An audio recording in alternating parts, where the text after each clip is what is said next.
Hi everyone, today I'm going to show you how to blur a background in an image using Canva. Let's get started. Click on Create a New Design and go to the Import File option here and choose your image. Select Custom Size. It should be 1280 by 720 pixel. And now click on Create New Design. Now the image is open on your Canva screen. Click on the image here and now go to the top and click on Edit Photo. On the left hand side, click on Magic Grab option.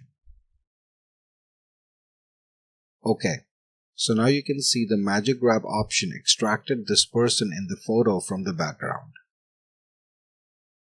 Now click on the background of this image and on the left hand side, scroll down to go to Effects and select the Blur option.